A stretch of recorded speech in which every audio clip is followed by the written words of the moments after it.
Good morning, everyone. Hope everyone is having a blessed Sunday.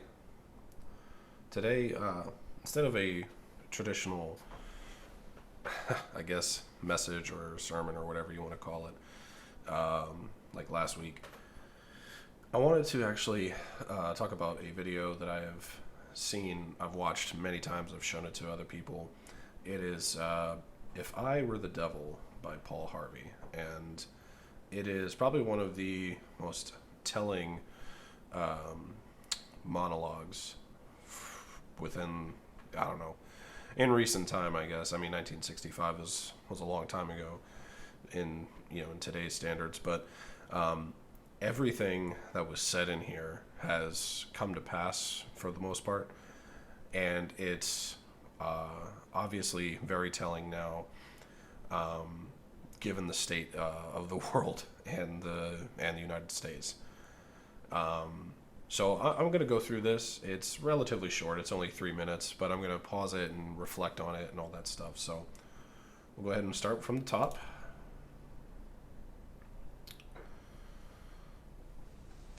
If I were the devil. That's a little low. Let me turn the volume up a little bit.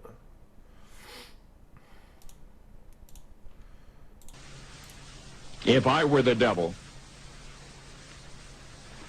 If I were the prince of darkness, I'd want to engulf the whole world in darkness, and I'd have a third of its real estate and 4/5 of its population, but I wouldn't be happy until I had seized the ripest apple on the tree.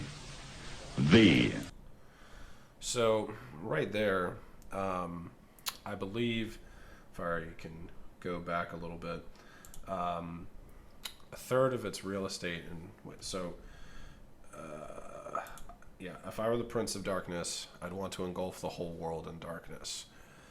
And obviously, I mean, on face value, that's just like, oh, darkness, despair, all that stuff. But also engulfing the entire world in darkness means that way, the evil deeds that can be done in the shadows where they cannot be seen.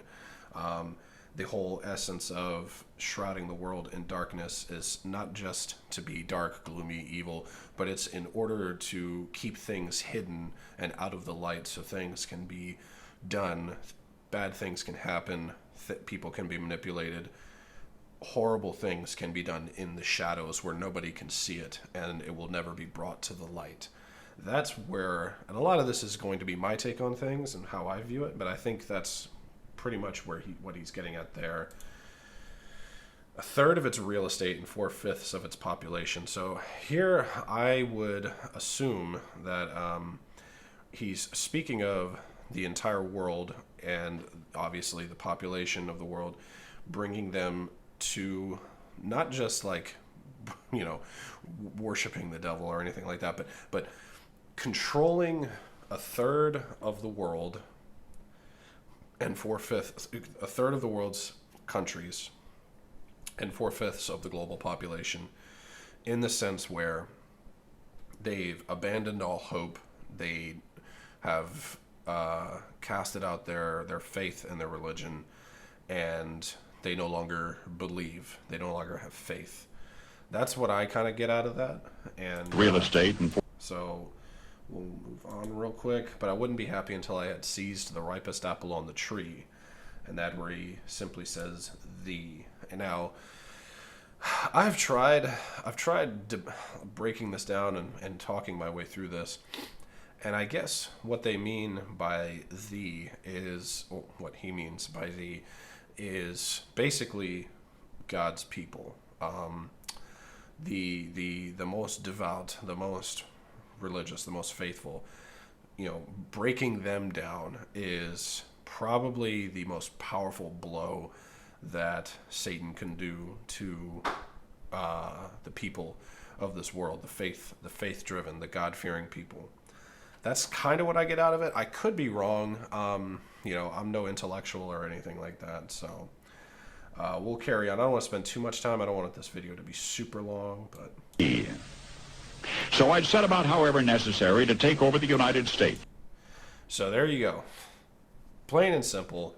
It's obvious that this is in 1965, and now however necessary to take over the United States. I mean, you really can't get any more, you know, down to the root than this. This is definitely the mission, because for generations the United States has been the bastion of hope in the world and a rock solid foundation for freedom of religion and expression. And overall, I mean, I think some of us can say that we are a Christian nation, but also recognize that people of many faiths do live here, but this is a place free of persecution. However, you know, you can obviously sense that things are changing, which he does allude to. I'd subvert the churches first. I'd begin with a campaign of whispers. With the wisdom of a serpent, I would whisper to you as I whispered to Eve. Do as you please. So that right there is probably, it's, oops, let me go back one more slide. Not there. Yeah, campaign of whispers. Wait, hold on, did I miss? It's not showing that. Necessary to take over the United States. I'd subvert the church. Yeah, I'd subvert the churches first. Okay, I thought I was tripping there for a second. So this is incredibly true, and what's even more chilling: subvert the churches First. I'd begin with a campaign of whispers. Campaign of whispers. So subverting the church. I mean, it is so on point here, especially with the campaign of whispers, because over the years, what has garnered the most ridicule and scandals and just all kinds of things? It's been the Catholic Church. The Catholic Church and you know, the Pope and Rome and all of these, or the Vatican, sorry, excuse me, all of these institutions have been slammed with horrible scandals. I mean, I'm not going to say it. You know what I'm talking about with certain priests.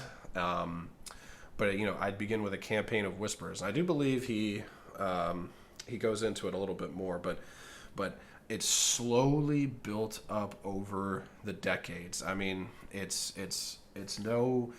nothing that like comes in and just starts out of nowhere. It's something that was in the works for a very long time, and that's why when people criticize, you know, Christianity and the church and all that stuff, you know, I get, when they point out all of these things, I get frustrated, because I'm like, it's not the faith, it's the people. It's the people who have ill will and give the church a bad name. It's not the religion as a whole. So, with the wisdom of a serpent, I would whisper to you as I whispered to Eve. Do as you please. To the young, I would whisper that the Bible is a myth. I would convince them that man created God instead of the other way around. I would confide that what's bad is good and what's good is square. So a lot to unpack there, but yeah, convincing the youth that the Bible is a myth and that man created God. That is an old argument that's still present to this day, and it's garnered more and more traction over the years. I mean, all you have to do is look at a lot of universities these days. You know, it's become an ideology, like it's become a place where people can be surely taught to not believe, to not trust in the Bible, and to, you know, believe that it was that it's a myth, a man created God. And then I could tell you that universities are a breeding ground for this type of behavior here, and you know, and I'm not trying to disparage anybody who goes to universities. I'm not trying to, you know, say that everybody who goes to universities will succumb to doing bad things or being irresponsible. I'm just saying that, you know, if you hear about it, I've talked to many people over the years. What are some of the most common stories you hear about people who go to university these days?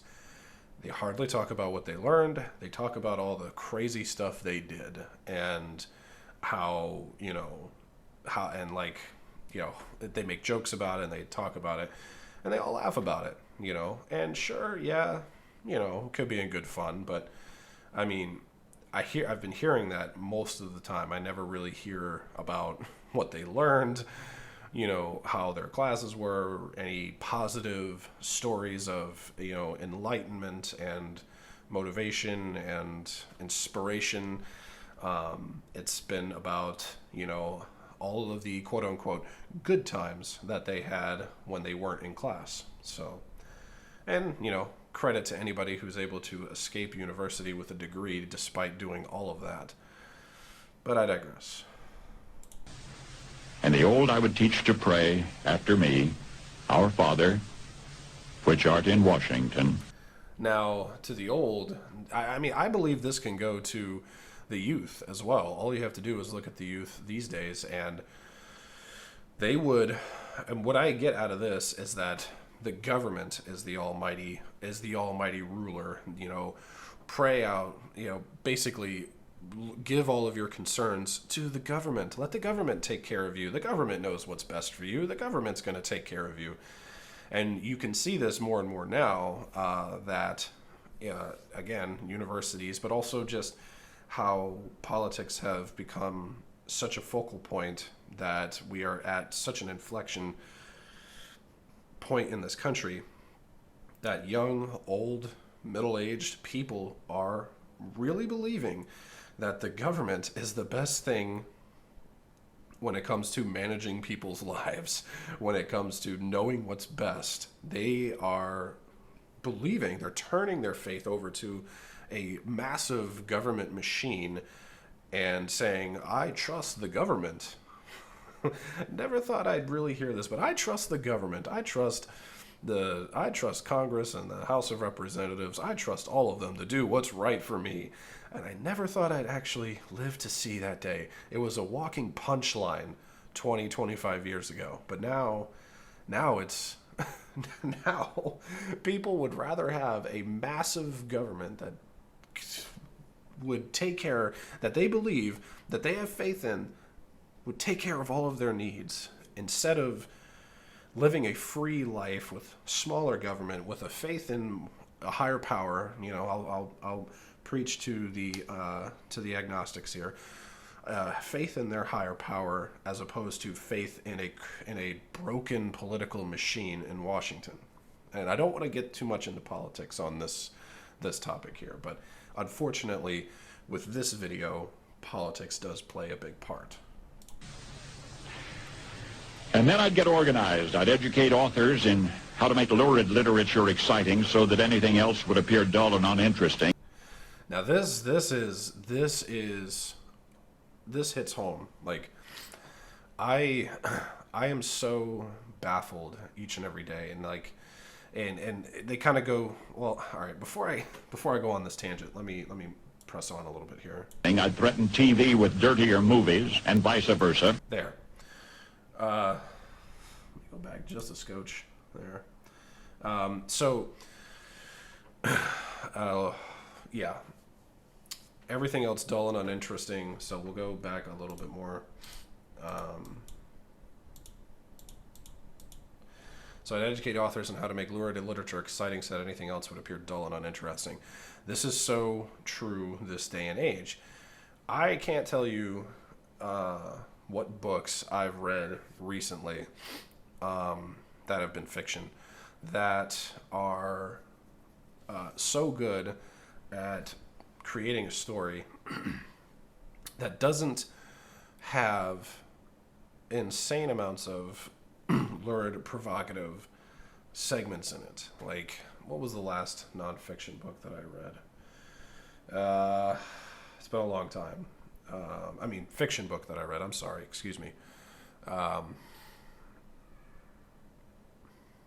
can't really recall what the last fiction book that I read. But it's been in the works long over time. I mean, you just read Stephen King and it. There was a few very disturbing. I know it's a horror book, but there are some disturbing non-horror-esque things that go on in that book. And then, you look at things like 50 Shades of Grey, you look at things like even books like Game of Thrones. There's so much in these books that are really make classical literature appear to be dull and uninteresting. That's why I primarily read, whenever I do get a chance to read, nonfiction books, historical books, philosophy, theology. That's what I choose to read. So, I'd threaten TV with... and here we go. I'd threaten TV with dirtier movies and vice versa. I can't tell you, and it's not just TV. It's it's well, he says TV with dirtier movies, like, well, movies on TV. It wasn't really 1965 wasn't premiere Hollywood, but you look at Hollywood now, and the things that get pushed out. I mean, well, now TV in general, like Netflix, with the whole fiasco that they're in right now over a certain movie, and even TV itself is just, that's why I find it so hard to find anything that I actually enjoy these days that comes out from any of these major networks and production companies, because it's all garbage. And when I say garbage, I'm talking like garbage in writing and garbage in just pathetic, like scenes that don't serve any purpose in a movie. I mean, I can't, call me prude, but I don't watch movies for adult interaction. I watch movies for a good story. I mean, sure, it's supposed to maybe build a connection between two characters, but you can definitely do that without certain scenes. I feel like most of the time it's like filler, because without that scene, they'd lose like maybe 15 minutes off the movie or something like that. So, like, I never understood that. I never understood adult scenes in movies. I never understood that, and I don't understand why it's such a focal point in some movies. It's like you can create a good story without that, So, call me what you want, but that's just how I think of it. Anytime an adult scene comes on in a movie, I'm just like, why wasting time here? Like, I want to get back to the interesting parts of the story. So. Dirtier movies, and vice versa. I'd peddle narcotics to whom I could. I'd sell alcohol to ladies and gentlemen of distinction. I'd tranquilize the rest with pills. So that is very, that is very picturesque of what we see nowadays. I mean, peddle to narcotics to who you could. I mean, you just look at the drug rampage that has gone on over the past several decades. Alcohol, ladies and gentlemen of distinction. What do you see all the time? With not just in movies, but TV shows,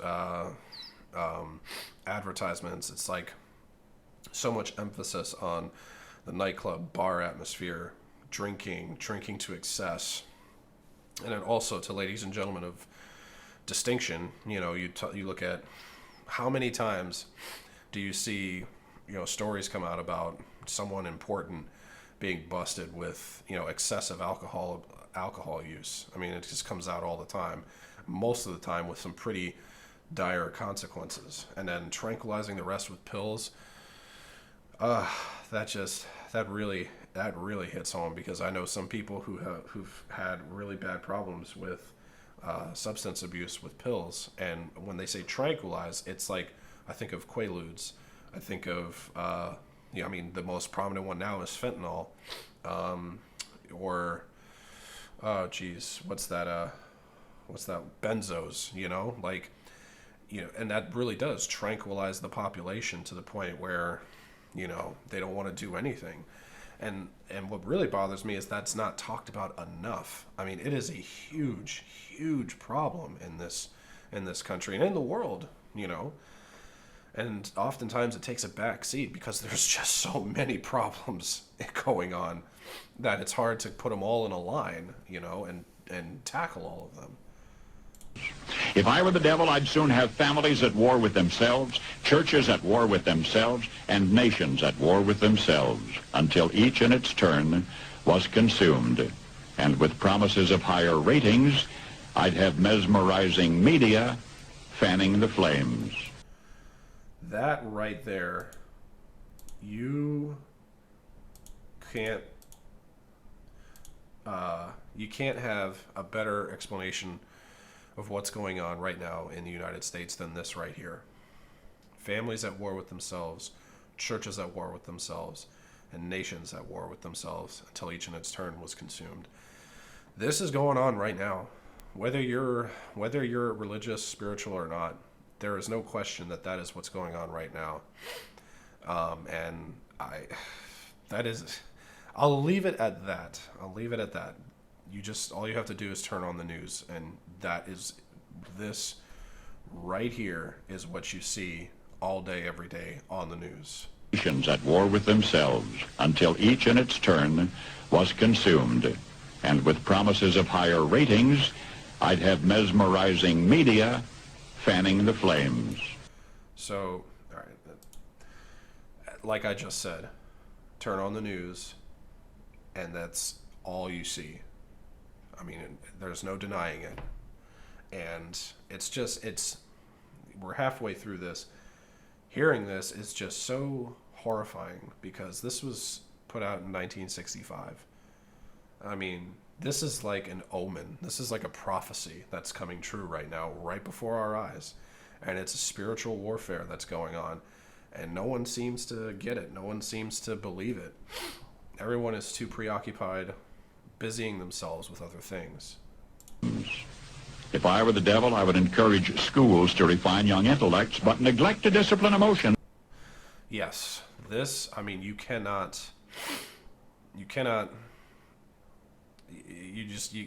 can't deny this is happening as well. I remember when I was in school, when I was in grade school, when I would act out, I would get some really, really stern talks. Like, I'm not even joking, like talks that were like belittling. And I didn't even go to private school. This was public school. But it made me actually stop being a jackass for lack of better terms. Excuse my language there, but but he says, neglect to discipline emotions. I mean, there's no denying that. Just let those run wild until before you knew it, you'd have to have drug-sniffing dogs and metal detectors at every schoolhouse door. Yes. Again, no question. Especially on the inner cities. I mean, you have this in, inner city schools that have been neglected and abandoned by, by the politicians who run them, and nothing gets done, nothing changes.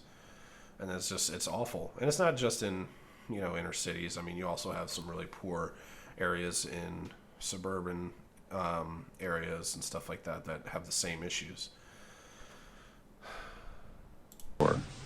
Within a decade, I'd have prisons overflowing. I'd have judges promoting pornography. Soon I could evict God from the courthouse, then from the schoolhouse, and then from the houses of Congress. Yes. Oh, so much to unpack there. So let me try going back a little bit. Prisons overflowing. That's true. There's no question about that. We have private prison, for-profit prisons, are definitely overflowing. Now, yeah. Do they deserve to be there? I don't know. It's a case-by-case basis. You have to look at each individual case. You can't just say, as a whole, all these people in overflowing prisons shouldn't be there. That's not the case. It's a case-by-case basis. You have to look at it. You have to look at it individually, which is why, the president seemed to do a good thing with the Reform Act, getting people a lot of them first-time offenders for minor offenses that were in prison for multiple years. That's a whole discussion on its own. But then judges promoting pornography. So that's a bit of a stretch, a little bit. But there is evidence of this in California, where Gavin Newsom has just declared between two consenting people, if it's an adult and a minor, it is legal for them to have consensual interaction if it's within 10 years and it's a consensual, adult interaction, if I may say. And I'm just baffled by this. And then, of course, again, I can bring up the Netflix movie that everybody knows about. That's disgusting. And who's promoting it? Who's promoting it? People who are bound by law turning the other cheek to it. Judges promoting pornography. Soon. And then here, I mean, I can't stress this enough. All you have to do is look at how much disrespect to the church that evangelicals get from our own politicians who were elected officials. Probably some of these evangelicals voted for. And, I know it's a bit of a back and forth with this, but you just have to look at the DNC, how some of it was omitted. They omitted the word God. I don't know. I didn't pay all that much attention to it. Personally, to me, I was just like, whatever, let them do what they want to do. It's horrible, but whatever. But it is a possibility that this is actually happening right before our eyes, and soon, I believe. I mean, we've already done it from the schoolhouse. They've completely done away. I remember when I was in middle school, we had what they called the moment of silence, and it was a minute in the morning announcements, and a lot of times that was used for any students who were practicing religion could say a prayer, and they just called it the moment of silence. Nothing wrong with that. Nothing wrong with that. That was taken away because that was too much. Now it's only a matter of time before courthouse and Congress are gone. Soon I could evict God from the courthouse, then from the schoolhouse, and then from the houses of Congress. And in his own churches I would substitute psychology for religion and deify science. Substitute psychology for religion and deify science. I can't stress this enough. That's why I respect somebody, and I know it's a meme at this point, but that's why I do respect the work that Jordan Peterson has done to show the undeniable benefit that the Bible has and the lessons that it teaches. Even though him being a clinical psychologist, him being able to stand up there on stage and go through each book of the Bible and talk about the importance of it and how we can't just ignore this. It's the bedrock of Western civilization. If you take that away, there's nothing holding it up. And then you also deifying science. I cannot stress this enough. I mean, it's been prominent over the years. For a long time, it was the global warming / climate change issue. And anybody who decides to take part in any kind of constructive criticism or counter arguments against it, all of a sudden they become a science denier. Where have we seen this before? Oh, right. The fanatics back in colonial times and earlier times who just pointed at people and said, "Witch!" and then they burned. Or basically calling people heretics for denying certain things because of, whether it be science or religious. Now, don't get me wrong. The church isn't outside of this ignorance as well. I mean, Galileo was thrown in prison for saying that the earth wasn't the center of the universe. We've come a long way since then. But it went from being balanced to counterbalanced, and now it's becoming deified. I would lure priests and pastors into misusing boys and girls and church money. You can just read that, listen to it, and I don't have to say any more. You already know. And that's why, like I said, it's the people, not the church itself. Of course, everybody is guilty as sin to try and protect these people, these horrible people that do this stuff. And of course, the church money, I mean, don't even get me started on that. That really bothers me a lot when you hear about pastors, embezzling thousands of dollars for their own selfish reasons instead of promoting and building and doing good things in the community, which is what they're supposed to do. If I were the devil, I'd make the symbol of Easter an egg and the symbol of Christmas a bottle. Yeah. So this is no question. I mean, now Easter used to be a very widespread religious holiday which had a benefit of for the children, candies, Easter egg hunts, stuff like that. Now, instead of a crucifix, it's now the almighty Easter egg and you know rabbits and chocolate and excuses to eat sweets all day. And the symbol of Christmas, a bottle. I mean, we don't have to we don't have to get we don't have to go too far into this. Everybody knows this. It's like this the running gag now, especially these days, how divided, like he said earlier, having families at war with themselves, how divided families are these days. It's like it's a running joke. Oh, there's not enough. I hope there's enough alcohol at tonight's Christmas dinner because that's the only way I can tolerate my section of the family or whatnot. It's just so sad that people just can't put aside their petty differences and just enjoy a holiday and enjoy the company that they have. A lot of times it's just politics, and that's the sad part about it. They can't just put politics aside and just enjoy a nice family holiday. Now, I'm not saying it's only the person, I'm not saying it's only one side who's an instigator. Of course, it's on all sides. And, of course, politics is inevitable, especially among older folks. But the symbol of Christmas, a bottle, is just, it really hits home. Because, you're just thinking about, wasting away, making sure you have enough to drink so you can get through these people that you're doomed to spend Christmas with. If I were the devil, I'd take from those who have and give to those who wanted until I had killed the incentive of the ambitious.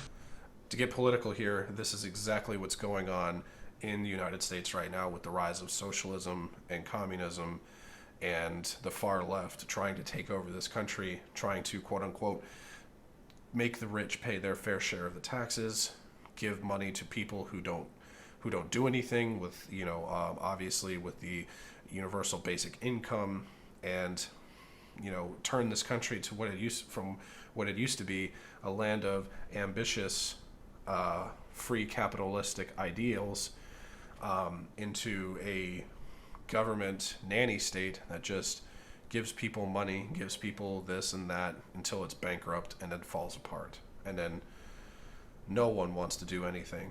And ambitious is no longer an incentive. Ambitious is looked at as a detriment. And what'll you bet? I couldn't get whole states to promote gambling as the way to get rich. Yep. There's, casinos, but not just that. You look at the rise of online gambling, sports, I'm not saying there's anything inherently wrong, but it's just the way that it's promoted. How many times have you seen, especially with sports, if you go on online, or if you're watching TV during sports seasons and someone comes on, my name is so-and-so and I won $5 million on DraftKings. DraftKings is just so amazing. It's so easy. Sign up now and we'll match your deposit dollar for dollar up to this amount. And then in the very small subtext, they say, if you have a gambling problem, please contact your local blah, blah, blah, blah, blah. They don't care. They don't care. Half that crap, I believe, is rigged anyway. Like, I don't know a single person that has made any serious cash off of those websites. Now, is it real? I don't know. I would never know unless I actually met somebody that had won in a real way. Like, they actually, I just put this lineup in and hey, I won. I won 10 grand or whatnot.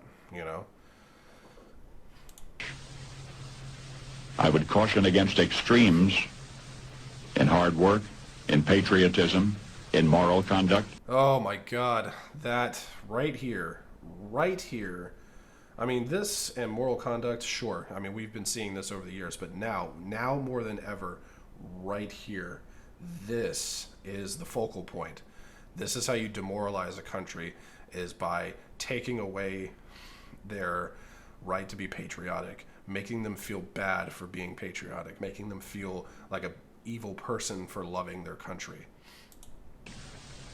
I would convince the young that marriage is old-fashioned, that swinging is more fun, that what you see on TV is the way to be.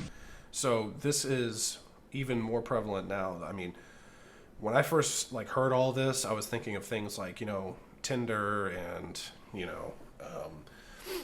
how people have been, how all the articles written about, swinging and having multiple partners, and, how, marriage is a patriarchal institution that should be dissolved. But now, again, I'm sorry to get political on this, but this is it's just the way it is. You look at certain organizations, I won't say their names, you know what I'm talking about if you pay attention enough. But you look at certain organizations that are masked as a protest movement, but they're actually a political movement with a political agenda. They have on their website that they wish to deconstruct the idea of the nuclear family. And wouldn't you know it, Paul Harvey was warning us from 1965. And thus I could undress you in public, and I could lure you into bed with diseases for which there is no cure. Yeah. 1965. AIDS hadn't been discovered yet. HIV. I think the only thing that really anybody knew about was syphilis. But he said diseases, plural. He knew it was only going to get worse. The whole undressing in public, you just have to look at the rise and the extreme counts of rape in public, women being attacked, assaulted in open public. It's getting insane right now, and I feel for those women. It's horrible. It's a horrible situation that they, especially, they have to live with that, and it's almost unbearable. It's it really pains me to think about that stuff, because I wonder how much work it's going to take for them to have a normal, loving, caring relationship with a man ever again.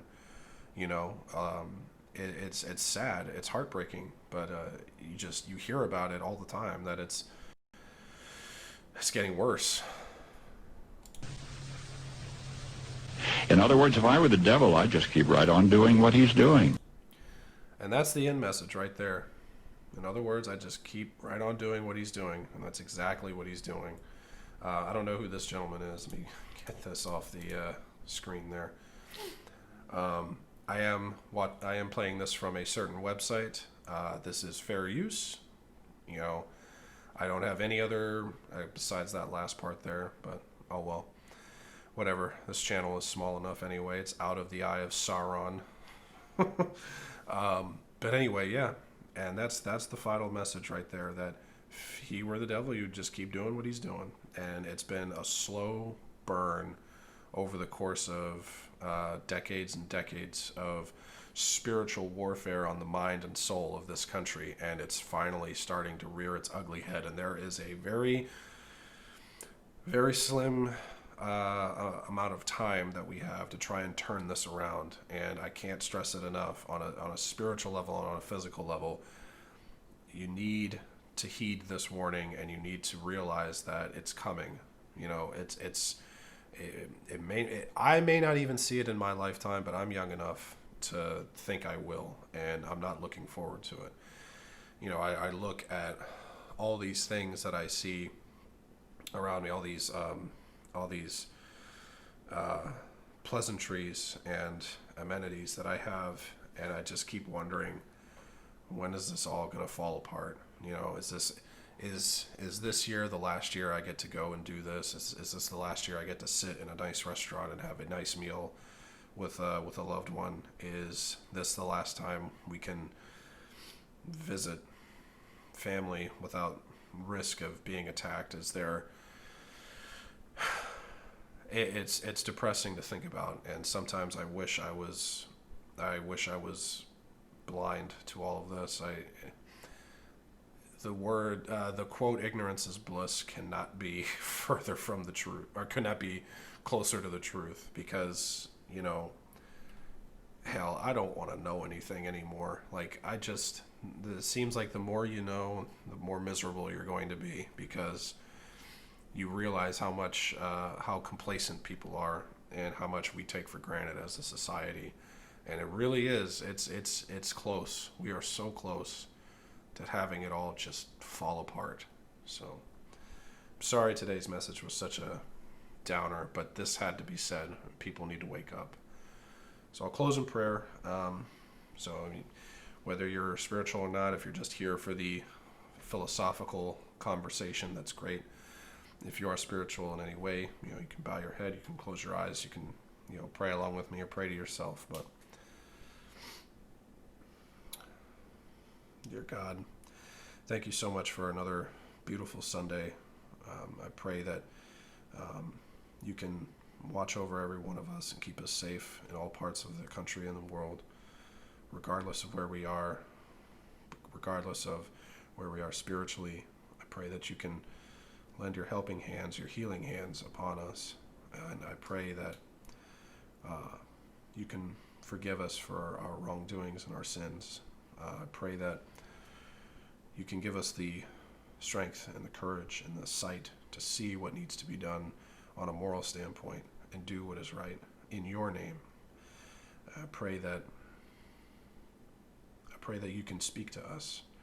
I pray that you can show us the way and show us the light that can guide us out of the darkness.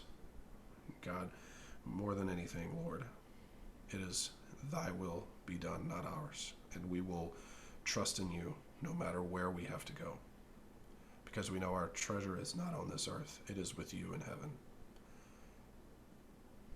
In Jesus' name, amen. God bless you all. God bless America. I'll see you all later.